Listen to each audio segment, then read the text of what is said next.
அனைவருக்கும் வணக்கம். ஆறுமுகம் அருளிடும் அனுதினமும் ஏறுமுகம். இந்த வருடம் தைப்பூசம் பிப்ரவரி 11, 2025 செவ்வாய்க்கிழமை வருது. இந்த தைப்பூசத்திற்கு எப்படி விரதம் இருந்து வழிபடணும், பெண்கள் எத்தனை நாட்கள் மாலை போட்டு வழிபடணும் அப்படிங்கிறத இந்த பதிவில் பார்க்கலாம். பொதுவா தைப்பூசத்திற்கு 48 நாட்கள் மாலை அணிந்து வழிபடுவாங்க. இல்ல நீங்க 21 நாட்களும் மாலை அணிந்து வழிபடலாம். இல்ல 24 நாட்களோ அல்லது 6 நாட்கள் நீங்க மாலை அணிந்து வழிபடலாம். நீங்க 48 நாட்கள் மாலை போட்டு விரதம் இருக்கீங்கன்னா, அதாவது ஆண்கள் 40 நாட்கள் மாலை போட்டு விரதம் இருக்கலாம். அப்படி இருக்கும்போது நீங்க காலையும் மாலையும் குளிச்சுட்டு முருகருக்கு நீங்க பூஜை செஞ்சு வழிபடணும். இந்த 48 நாட்களுமே நீங்க அசைவம் சாப்பிடாம இருக்கணும். ஆனா பெண்கள் இந்த 48 நாட்கள் மாலை போட்டு விரதம் இருக்க முடியாது. அதனால நீங்க அரை மண்டலமா 24 நாட்களோ அல்லது 21 நாட்களோ அல்லது 6 நாட்கள் கூட மாலை போட்டு விரதம் இருக்கலாம். இந்த 3 முறையுமே உங்களால பின்பற்ற முடியல அப்படின்னா, நீங்க தைப்பூச திருநாளில் கூட உபவாசம் இருந்து நீங்க அந்த ஒரு நாள் மட்டும் விரதம் இருக்கலாம்.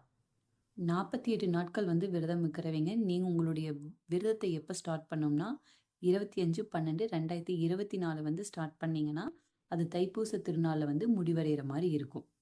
இதே நீங்க 21 நாட்கள் தான் போடுறீங்கன்னா, இப்ப பெண்கள் 21 நாட்கள் மாலை போட்டுக்கலாம். அப்படி இருக்கும்போது நீங்க ஜனவரி 22ஆம் தேதி மாலை போட்டீங்கன்னா, அது பிப்ரவரி 11 அதாவது தைப்பூச நாள்ல முடிவடைகிற மாதிரி இருக்கும். இந்த மாதிரி நீங்க மாலை போட்டு விரதம் இருக்கலாம். இப்ப நீங்க பீரியடா இருக்கீங்க அப்படின்னா, உங்க பீரியட் டைம்ல 5வது நாள்ல கூட நீங்க மாலை போட்டுட்டு 21 நாட்களோ அல்லது 24 நாட்களோ அல்லது 6 நாட்களோ நீங்க விரதம் இருக்கலாம். இன்கேஸ் நீங்க மாலை போட்ட டைம்ல தான் உங்களுக்கு பீரியட் இருக்கு அப்படின்னா, அந்த மாதிரி நாட்கள்ல நீங்க அந்த 5 நாட்களுமே நீங்க உங்க பூஜை அறைக்கு சென்று நீங்க வழிபடக்கூடாது. உங்களுக்கு பதிலா உங்க வீட்ல இருக்கிறவங்க வீட்ல பூஜை செஞ்சு விளக்கேத்தி வழிபடலாம். ஆனா நீங்க 5 நாட்களுமே பூஜை செஞ்சு வழிபடக்கூடாது. அதே மாதிரி கந்த சஷ்டி கவசம், கந்த குரு கவசம், வேல்மாறல், திருப்புகழ் இந்த மாதிரி முருகருக்கான பாடல்களையும் நீங்க படிக்கக்கூடாது. உங்க பூஜை அறையில நீங்க படிக்கக்கூடாது. நீங்க வெறுமனே உங்க மனதில ஓம் சரவண பவ, இல்ல முருகா இந்த மாதிரி நாமத்தை வேணா நீங்க சொல்லிக்கலாம். நீங்க அத விட்டுட்டு நீங்க முருகருக்கு உகந்த பாடல்களையும் நீங்க படிக்கக்கூடாது. நீங்க முருகருக்கு மாலை போட்டு விரதம் இருக்கும்போது வீட்ல அசைவம் செய்யலாம்னா கண்டிப்பா செய்யவே கூடாது. நீங்களும் அசைவம் செய்யக்கூடாது. உங்க வீட்ல இருக்கிறவங்களுக்கும் நீங்க அசைவம் செஞ்சு தரக்கூடாது. நீங்க 21 நாள் விரதம் இருக்கீங்கன்னா, அந்த 21 நாட்களுமே உங்க வீட்டிலும் அசைவம் செய்யாம தான் இருக்கணும். உங்களால டெய்லியுமே காலையும் மாலையும் குளிச்சுட்டு முருகர் கோயிலுக்கு போக முடியல அப்படின்னா, நீங்க வாரத்திற்கு 1 டைமோ அல்லது 2 டைமோ உங்களுக்கு எப்போ டைம் கிடைக்குதோ அந்த மாதிரி நேரத்துல நீங்க முருகர் கோயிலுக்கு போயிட்டு வந்துட்டு நீங்க உங்களுடைய அன்றாட வேலையை நீங்க பார்த்துக்கலாம். முருகருக்கு உகந்த நாட்களான சஷ்டி, கார்த்திகை இந்த மாதிரி அல்லது செவ்வாய்க்கிழமை இந்த மாதிரி நாட்கள்ல உங்களுக்கு டைம் இருந்துச்சு அப்படின்னா நீங்க முருகருக்கு பூஜை செஞ்சு வழிபடலாம். உங்ககிட்ட வேல் இருக்கு அப்படின்னா நீங்க வேலுக்கு அபிஷேகம் செஞ்சு வழிபடலாம்.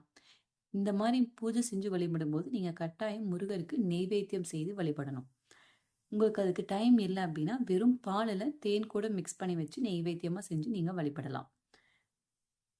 நீங்க முருகருக்கு மாலை அணிந்து விரதம் இருக்கீங்க அப்படின்னா திருப்புகழ், கந்த சஷ்டி கவசம், கந்த குரு கவசம் இந்த மாதிரி முருகருக்கு உகந்த பாடல்களை நீங்க கட்டாயம் உங்க பிரார்த்தனையின் போது நீங்க படிக்கணும். நீங்க தைப்பூச நாள்ல மட்டும்தான் விரதம் இருக்கீங்கன்னா, நீங்க உங்க வீடு ஃபுல்லாவே சுத்தமா கிளீன் பண்ணிட்டு, நீங்க அந்த நாள் ஃபுல்லாவே உபவாசமா இருந்து நீங்க வழிபடலாம். தைப்பூச திருநாள்ல நீங்க காலையிலேயே எழுந்து குளிச்சுட்டு வெறும் பால், பழங்கள் மட்டும் சாப்பிட்டு முருகர் கோயிலுக்கு செஞ்சு வழிபாடு செஞ்சுட்டு வரலாம். அதே மாதிரி உங்களுடைய வீடுகள்லயும் நீங்க பூஜை செஞ்சு வழிபாடு செய்யலாம். சிலர் இந்த தைப்பூச திருநாள்ல அவங்களுடைய பிரார்த்தனையை நிறைவேற்றுவாங்க. பால் காவடி, புஷ்ப காவடி இந்த மாதிரி காவடி எடுக்கிறது, இல்ல பாத யாத்திரையா பழனி கோயிலுக்கு நடந்து சேர்றது இந்த மாதிரி அவங்களுடைய வேண்டுதலையும் நிறைவேற்றுவாங்க. பால் குடம் எடுக்கிறது இந்த மாதிரி வேண்டுதல்களும் பக்தர்கள் அவர்களுடைய வேண்டுதலை நிறைவேற்றுவாங்க. சிலர் மாலை போட்டு 48 நாட்களோ அல்லது 21 நாட்களோ விரதம் இருக்கும்போது அவங்க ஒரு வேளையாவது உணவு சாப்பிடாம இருப்பாங்க. அது உங்களுடைய தனிப்பட்ட விருப்பம் தான். நீங்க ஒரு வேளையோ அல்லது 2 வேளையோ உணவு சாப்பிடாம இருந்து நீங்க விரதம் இருக்கலாம். ஆனா உங்களுக்கு உணவு சாப்பிடாம இருக்க முடியாது. உங்களுக்கு ஏதாவது ஹெல்த் இஷ்யூ இருக்கு அப்படின்னா, நீங்க கண்டிப்பா சாப்பாடு சாப்பிட்டு, நீங்க முருகருக்கு காலையும் மாலையும் வழிபாடு மட்டும் செய்யலாம்.